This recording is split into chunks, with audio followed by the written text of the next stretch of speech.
यादव समाज के लोग अभी भी लालू लालू जी कर रहे हैं, लेकिन मैं यादव समाज के लोग से अपील करना चाहता हूँ कि जो लालू यादव यादवों का ही चारा खा गया हो और उसको उसके नेतृत्व में वोट करना कोई मतलब नहीं है। नीतीश कुमार का बिल्कुल जनाधार खत्म हो गया, इसलिए हमने कहा कि नीतीश कुमार के घमंड को तोड़ना जरूरी है।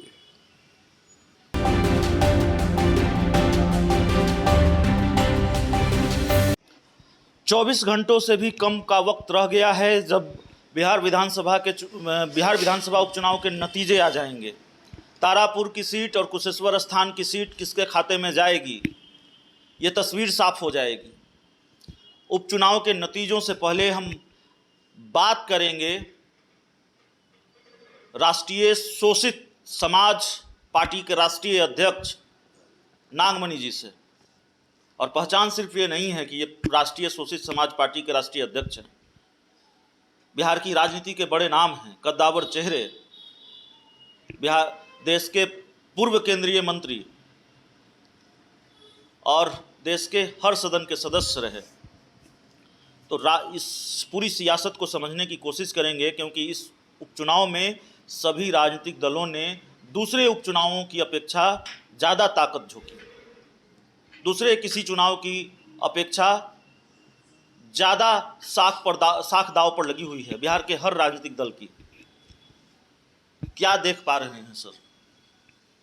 कल नतीजे आने हैं, क्या होने जा रहा है? देखिए, मैं तो 2 दिन तक तारापुर विधानसभा क्षेत्र का दौरा किया था और ख़ास करके जो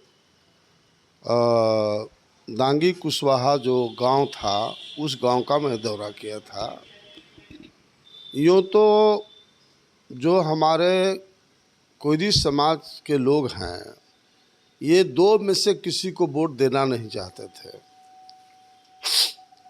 क्योंकि जो हमने कहा है इस बात को कि आरजेडी, जेडीयू, कांग्रेस, तमाम जो ये पार्टियां हैं, सभी प्राइवेट कंपनी के तौर पर काम कर रही है। एक चेयरमैन है और दूसरा मैनेजिंग डायरेक्टर है। तो हमारे लोग 2 में से किसी को वोट नहीं देना चाहते थे, न आरजेडी को देना चाहते थे, न जेडी को देना चाहते थे। लेकिन हमने जा कर के सभी लोगों को कहा कि देखिए, डेमोक्रेसी में जीत और हार एक बड़ी फैक्टर है।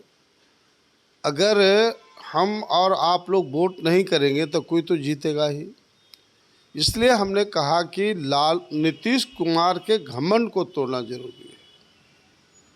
नीतीश कुमार का बिल्कुल जनाधार खत्म हो गया। उसी तरह से आरजेडी के प्रति भी आम लोग का रुझान बिल्कुल ख़त्म हो गया है। सिर्फ यादव समाज के लोग अभी भी लालू लालू जी कर रहे हैं, लेकिन मैं यादव समाज के लोग से अपील करना चाहता हूँ कि जो लालू यादव यादवों का ही चारा खा गया हो और उसको उसके नेतृत्व में वोट करना कोई मतलब नहीं है।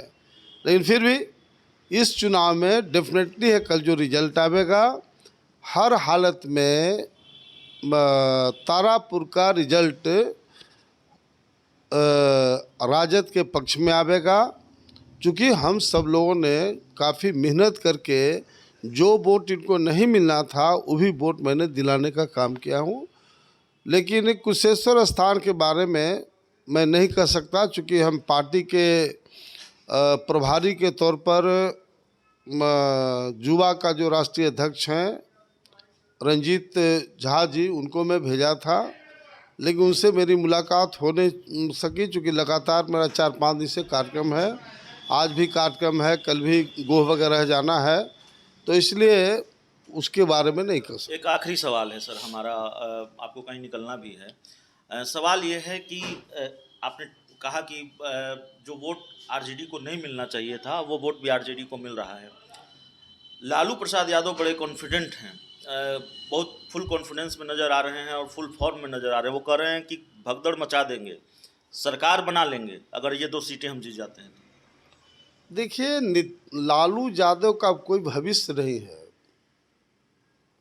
और मैं बताना चाहता हूं कि जब से आरजेडी को मैंने छोड़ा, यादव और मुसलमान वोट के अलावा कोई दूसरा तीसरा वोट कहीं मिलता नहीं है। उपचुनाव अलग इशू है, इसलिए लालू यादव जी को इस बार जो वोट मिला है आरजेडी को, यह नीतीश कुमार के रिएक्शन का परिणाम है।